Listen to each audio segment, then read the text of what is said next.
यहाँ पर हमें 3 सेंटीमीटर थिकनेस की एक होलो सिलेंड्रिकल ट्यूब दी गई है जो दोनों ही एंड से ओपन है। अगर इस ट्यूब का एक्सटर्नल डायमीटर 56 सेंटीमीटर और इसकी लेंथ 182 सेंटीमीटर दी गई है तो हमें यहाँ पे फाइंड आउट करना है कि इस ट्यूब में कितने क्यूबिक सेंटीमीटर हैं। इसका मतलब यहाँ पे हमें क्या फाइंड आउट करना है, यह जो ट्यूब है वो कितने मटेरियल से बनी है उसका वॉल्यूम। ठीक है, मतलब इस ट्यूब को बनाने में जितना मटेरियल यूज किया गया है हमें उसका वॉल्यूम फाइंड आउट करना है।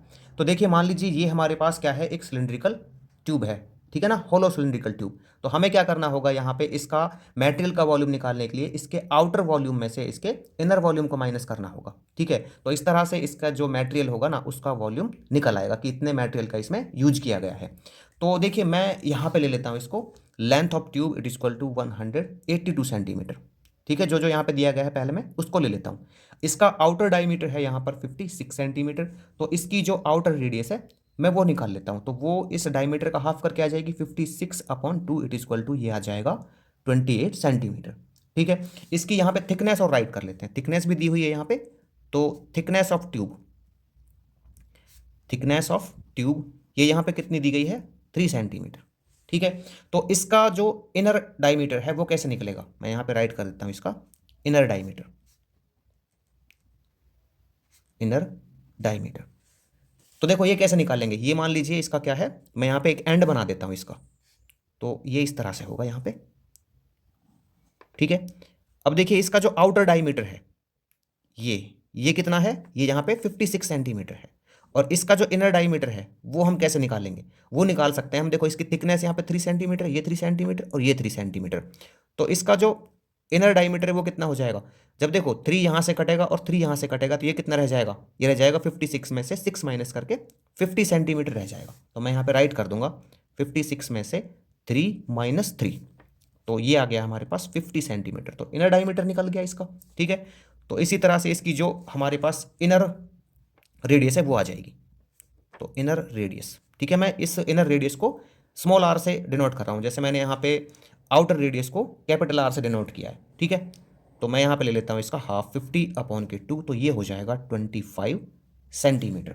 ठीक है, हम इसको कुछ इस तरह से ले लेंगे यहाँ पे, ये और ये तो इसका क्या हो गया, इनर रेडियस हो गया, और ये यहाँ पे इसका आउटर रेडियस हो गया।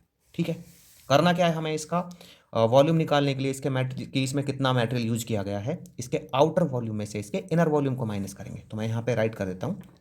ठीक है, वॉल्यूम ऑफ ट्यूब, तो ये कैसे आएगा, ये आएगा outer volume, outer volume of tube minus inner volume, minus inner volume. तो यहाँ पे क्या करेंगे, इसका आउटर वॉल्यूम का फॉर्मूला लगा देंगे, ये आ जाएगा पाई आर स्क्वायर एच। तो आउटर जो रेडियस है इसकी वो कितनी है, मैंने कैपिटल आर से डिनोट किया यहाँ पे, तो ये आ जाएगा pi r square h and ये minus pi r square h. ठीक है, अब यहाँ पे जो जो कॉमन आ सकता है उसको मैं ले लेता हूँ, तो ये पाई और एच कॉमन आ सकते हैं यहाँ से, तो पाई, ये यहाँ पे आर स्क्वायर, एच भी कॉमन आ जाएगा। ठीक है ना, तो pi H R square and minus R square. अब यहाँ पे पाई की वैल्यू रख लेंगे, तो ये 22/7। इसकी हाइट यहाँ पे कितनी दी गई है, जो इसकी लेंथ है ना वो यहाँ पे इसकी हाइट कंसिडर की जाएगी, तो ये होगा 182। एंड यहाँ पे आ गया आर, आर कितना है यहाँ पे, जो कैपिटल आर है वो है 28, इसका स्क्वायर माइनस जो यहाँ पे इनर रेडियस है इसकी वो है 25, इसका स्क्वायर। ठीक है, तो 22/7 एंड मल्टीप्लाई 182, तो 28 का जो स्क्वायर है वो यहाँ पे आएगा 784 एंड माइनस 25 का जो स्क्वायर है वो आ जाएगा 625। कट कर लेते हैं इसको यहाँ पे, 7 2 14, 7 6 42। ठीक है ना, तो 22 मल्टीप्लाई 26 एंड मल्टीप्लाई में जब इसमें से माइनस करेंगे इसको तो ये आ जाएगा 159, और जब इन तीनों को मल्टीप्लाई करेंगे हम तो ये आ जाएगा 90948। ठीक है, सेंटीमीटर क्यूब।